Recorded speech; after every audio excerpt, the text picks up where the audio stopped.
Baik, di sini saya akan menjelaskan tentang as-sulhu. Dalam bahasa Arab, perdamaian diistilahkan dengan kata as-sulhu. Secara etimologi, as-sulhu mengandung pengertian memutus pertengkaran atau perselisihan. Secara istilah, as-sulhu menurut Taqi Al-Din Abu Bakar Muhammad Al-Husain dalam kitab Kifayatul Ahyar, as-sulhu adalah akad yang memutuskan perselisihan dua pihak yang bertengkar. Dan dasar hukum as-sulhu itu bermacam-macam, Al-Quran, hadis, dan ijma'. Dasar hukum as-sulhu menurut Al-Quran terdapat dalam surat An-Nisa ayat 128 dan Al-Hujurat ayat 10 yang artinya sesungguhnya orang mukmin itu bersaudara. Karena itu damaikanlah antara kedua saudaramu dan bertakwalah kepada Allah supaya kamu mendapat rahmat. Rukun as-sulhu sendiri ada 4. 1. Musholeh, yaitu dua belah pihak yang melakukan akad sulhu untuk mengakhiri pertengkaran atau perselisihan. Kedua, musholeh anhu, yaitu persoalan yang diperselisihkan. Ketiga, musholeh bi, yaitu sesuatu yang dilakukan oleh salah satu pihak terhadap lawannya untuk memutus perselisihan. Hal ini disebut dengan istilah badal al-sulhu. Yang keempat, yaitu syighot ijab qabul, yang masing-masing dilakukan oleh kedua pihak yang berdamai. Adapun syarat as-sulhu ada 3. Yang pertama adalah syarat yang berhubungan dengan musholeh, orang yang berdamai, yaitu diisyaratkan mereka adalah orang yang tindakannya dinyatakan sah secara hukum. Jika tidak seperti anak kecil dan orang gila maka tidak sah. Jika seperti anak kecil dan orang gila maka tidak sah. Selanjutnya kedua adalah syarat yang berhubungan dengan musholeh bi. A. Berbentuk harta yang dapat dinilai, diserah terimakan dan berguna. B. Diketahui secara jelas sehingga tidak ada kesamaran yang dapat menimbulkan perselisihan. Nomor 3, syarat yang ketiga, syarat yang berhubungan dengan musholeh anhu, yaitu sesuatu yang diperkirakan termasuk hak manusia yang boleh diiwatkan atau diganti. Selanjutnya macam-macam as-sulhu ada 4. Nomor 1, perdamaian antara muslim dan kafir. Nomor 2, perdamaian antara kepala negara dan pemberontak. Nomor 3, perdamaian antara suami dan istri. Nomor 4, perdamaian dalam muamalah. Bismillahirrahmanirrahim. Assalamualaikum warahmatullahi wabarakatuh. Ya, di sini saya akan melanjutkan penjelasan tentang al-hajr. Langsung ke poin pertama, yaitu al-hajr menurut bahasa dan istilah. Al-hajr menurut bahasa yaitu berasal dari fi'il madhi hajaro yahjuru hujron, yang secara bahasa al-hajr yaitu berarti al-man'u, yang artinya tercegah, terdinding, terhalang, ataupun terlarang. Jadi al-hajr yaitu sebuah bentuk pengekangan penggunaan harta dalam transaksi jual beli atau yang lain pada seseorang yang bermasalah. Sedangkan menurut syara atau istilah, ada beberapa ulama yang mendefinisikan, yaitu yang pertama menurut Muhammad Asy-Syarbini Al-Khatib, yang berpendapat bahwa al-hajr adalah huwa al-man'u minat tasarrufatil maliyah, yaitu cegahan untuk pengelolaan harta atau pentasarufan harta. Yang kedua menurut Idris Ahmad dalam bukunya Fikih Asy-Syafi'iyah berpendapat bahwa mahjur adalah orang yang terlarang mengendalikan harta bendanya atau mentasarufkan harta bendanya disebabkan oleh beberapa hal yang terdapat pada dirinya sendiri yang mengeluarkan pengawasan. Selanjutnya yang ketiga, pendapat menurut Sulaiman Rasyid yang berpendapat bahwa al-hajr ialah melarang atau menahan seseorang dari membelanjakan hartanya, dan yang berhak melarangnya ialah wali atau hakim ataupun qadhi. Selanjutnya, dasar hukum al-hajr. Dasar hukum al-hajr dijelaskan pada Quran surat An-Nisa ayat 5 yang artinya, dan janganlah kamu serahkan kepada orang-orang yang belum sempurna akalnya harta mereka yang ada di dalam kekuasaanmu yang dijadikan Allah sebagai pokok kehidupan. Berilah mereka belanja dan pakaian dari hasil harta itu dan ucapkanlah kepada mereka kata-kata yang baik. Quran surat An-Nisa ayat 5. Selanjutnya yaitu pembagian al-hajr. Ditinjau dari sisi fungsinya, al-hajr dibagi menjadi dua. Yang pertama yaitu al-hajr yang diterapkan untuk kemaslahatan orang yang dicegah menggunakan hartanya atau mahjur alaih, seperti al-hajr pada anak kecil, pada orang gila, dan orang yang kurang akalnya. Yang kedua yaitu al-hajr yang diterapkan untuk kemaslahatan orang lain, seperti al-hajr pada orang pailit atau orang muflis, pada orang sakit parah, orang murtad, dan orang yang menggadaikan.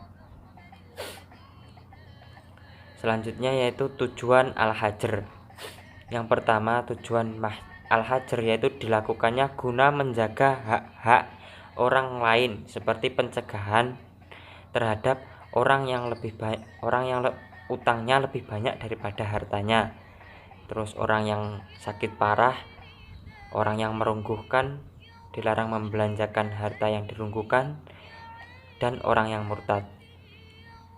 Selanjutnya tujuan yang kedua al-hajr dilakukan untuk menjaga hak-hak orang yang dimahjur itu sendiri, seperti pada anak kecil yang dilarang membelanjakan hartanya hingga beranjak dewasa, pada orang gila yang dilarang mengelola hartanya sebelum dia sembuh, dan pada pemboros yang dilarang membelanjakan hartanya sebelum dia sadar.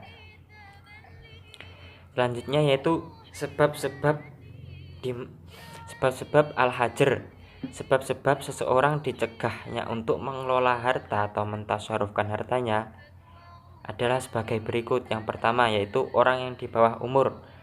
Maksudnya adalah anak yang belum baligh atau belum mukallaf, baik karena akalnya belum matang atau karena yang lainnya. Ia harus diawasi, dijaga oleh walinya, tidak boleh diserahkan sebelum ia baligh dan berakal, karena dikhawatirkan hartanya akan disia-siakan. Yang kedua yaitu orang yang safih atau orang yang dungu, artinya orang yang kurang akal, mungkin karena masih kecil, bebal, dungu, atau karena umurnya sudah tua. Allah Subhanahu wa ta'ala berfirman pada Quran surat An-Nisa ayat 5, dan janganlah kamu serahkan kepada orang-orang yang belum sempurna akalnya. Nah, pada ayat ini orang yang belum sempurna akalnya ialah anak yatim yang belum baligh atau orang dewasa yang tidak dapat mengatur harta bendanya. Selanjutnya yang ketiga yaitu orang yang lemah jasmani dan rohani. Orang yang lemah jasmani dan rohani dengan sendirinya tidak sanggup mengurus harta kekayaannya jika ia memiliki harta. Nah, di sini Allah Subhanahu wa ta'ala berfirman, jika yang berhutang itu orang yang lemah akalnya atau lemah keadaannya, atau dia sendiri tidak mampu mengimlakannya, maka hendaklah walinya mengimlakan dengan jujur. Quran surat Al-Baqarah ayat 282.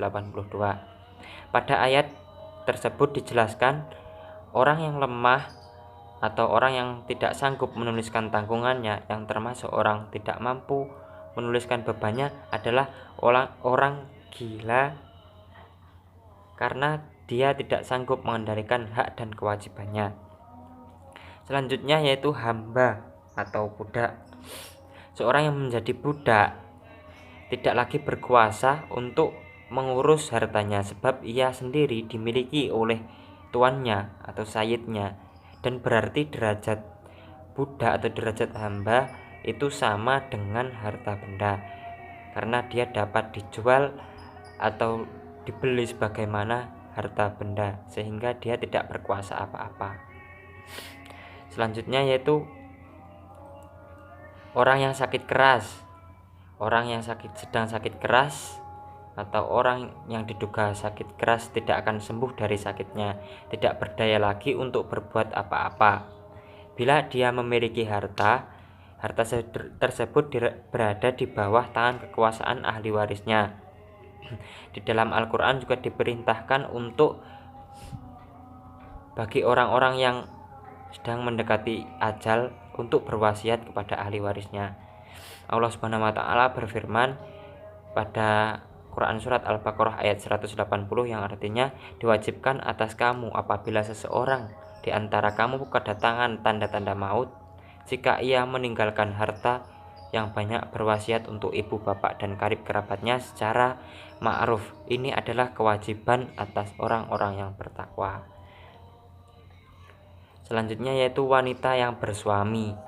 Seorang wanita yang mempunyai suami berada di bawah pengawasan suaminya, baik diri sendiri, anak-anaknya maupun harta kekayaannya. Oleh karena itu wanita tidak berkuasa atau berwenang atas hartanya kecuali harta-harta yang dikhususkan untuk dirinya sendiri.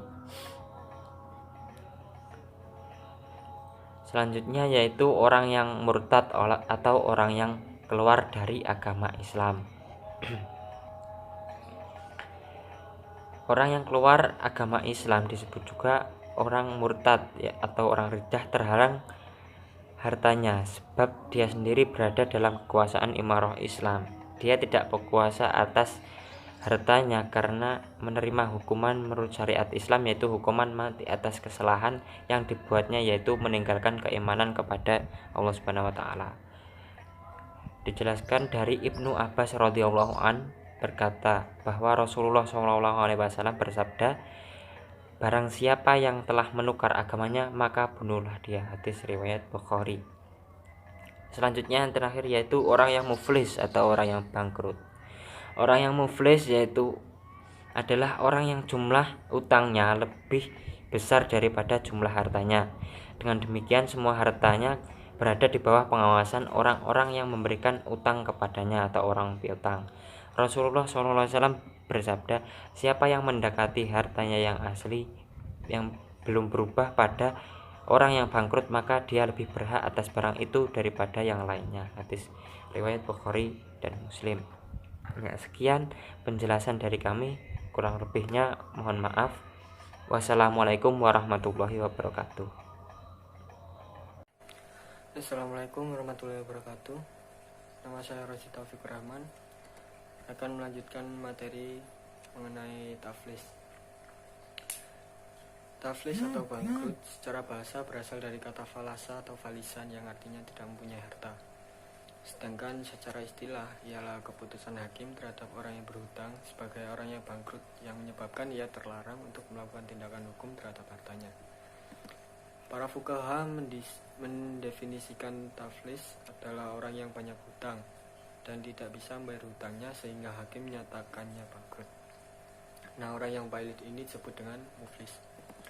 Untuk dasar hukum taflis dalam pandangan Islam sebagai landasan dasar hukumnya adalah sebuah riwayat yang menyatakan bahwa Rasulullah SAW pernah melarang Mu'adz untuk menjual hartanya karena hutang yang ia tanggung. Lalu beliau membagikannya kepada orang yang memberinya pinjaman hingga masing-masing mendapat 5/7 dari hak mereka. Rasulullah berkata kepada mereka, laisa lakum illa dzalika, tidak ada yang dapat diberikan kepada kamu selain itu. Hadis riwayat Daruqutni dan Al-Hakim. Berdasarkan hadis tersebut, ulama fikih sepakat bahwa seorang hakim berhak menetapkan seseorang ini pailit atau taflis karena tidak mampu membayar hutangnya. Dengan demikian secara hukum terhadap sisa hartanya itu hutang harus dilunasi. Lanjut ke pernyataan taflis. Untuk pernyataan taflis ini para ulama berbeda pendapat dalam menentukan seseorang taflis atau tidaknya. Ulama mazhab Maliki mengemukakan pendapatnya secara rinci, yakni yang pertama, sebelum seseorang dinyatakan taflis, para kreditor berhak melarang debitor pailit bertindak secara hukum terhadap sisa hartanya. Yang kedua, persoalan hutang piutang pada hakim dan pihak debitur dengan kreditur dapat melakukan asul perdamaian. Yang ketiga, pihak kreditor mengajukan gugatan kepada hakim supaya debitur dinyatakan pailit dan mengambil sisa hartanya untuk pembayaran hutang. Setelah mendapat keputusan, sisa hartanya ini baru diberikan kepada kreditor. Itu menurut ulama mazhab Maliki. Sedangkan jumhur ulama berpendapat bahwa seseorang dapat dinyatakan pailit setelah mendapat keputusan hakim, yang berarti sebelum mendapatkan keputusan pailit atau taflis oleh hakim, debitur ini masih bebas bertindak secara hukum terhadap hartanya. Oleh sebab itu, ketika hakim mendapat pengaduan, harus segera mengambil keputusan agar debitur tidak leluasa menggunakan hartanya. Di samping ada kewajiban untuk melunasi hutang bagi orang pailit, dia juga berhak untuk menerima sedekah. Kenapa? Karena walaupun dasarnya ia memiliki harta, akan tetapi dia harus melunasi hutangnya yang sangat banyak, yang membuatnya seakan-akan tidak mempunyai harta. Oleh karena itu, ia berhak mendapatkan sedekah dari kaum muslimin sesuai dengan hadis Nabi dari Abu Sa'id Al-Khudri berkata, seorang pedagang buah-buahan pada masa Rasulullah SAW ditimpa musibah hingga dia mempunyai hutang yang banyak hingga bangkrut. Lalu Rasulullah bersabda, bersedekahlah kamu kepadanya. Maka manusia bersedekah kepadanya, namun tidak cukup untuk melunasi hutangnya. Kemudian Nabi berkata, ambillah seberapa yang kamu dapati dan tidak ada hak kamu melainkan demikian. Memberikan sedekah bagi orang pailit itu lebih utama dan merupakan amalan fadilah dengan tujuan agar dapat meringankannya dari hutang yang membelenggu dan diluntut debitur. Mungkin itu saja yang dapat saya sampaikan mengenai taflis. Untuk materi selanjutnya akan dibahas oleh teman saya. Terima kasih. Assalamualaikum warahmatullahi wabarakatuh. Perkenalkan, nama saya Muhammad Rizky Ramadhani, dan di sini kita akan mempelajari tentang implementasi al-sulhu, al-hajar, dan juga taflis di lembaga keuangan syariah. Implementasi itu seperti pengaplikasian atau penerapan, sementara di lembaga syariah itu seperti contoh bank, asuransi, lalu pegadaian, dan lain sebagainya. Dan kita akan membahas tentang implementasi al-sulhu. Dalam lembaga keuangan syariah, al-sulhu dibagi sebagai salah satu solusi penyelesaian jika terjadi perselisihan atau sengketa antara contoh nasabah dengan pihak bank. Al-sulhu ini menyelesaikan masalah sengketa antara pihak bank dan nasabah dengan jalan yang sama-sama adil bagi kedua belah pihak dan tetap di jalan Allah serta syariat Islam, yaitu semisal seperti kedua belah pihak ini mempersetujui atau membuat kesepakatan dengan tujuan untuk menyelesaikan masalah atau perselisihan antara mereka itu dengan adil dan damai, ya seperti itu. Lalu yang kedua adalah implementasi taflis di lembaga keuangan syariah. Ya, kita ambil lagi semisal ada nasabah yang meminjam uang atau meminta pembiayaan terhadap usaha yang dia punya,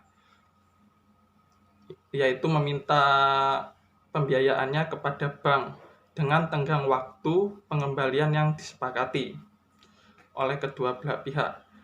Di saat tenggang waktu itu datang, pihak nasabah ini tidak bisa mengembalikan hutangnya. Maka pihak bank atau bisa disebut kreditor berhak mengajukan gugatan ke pengadilan atau ke hakim.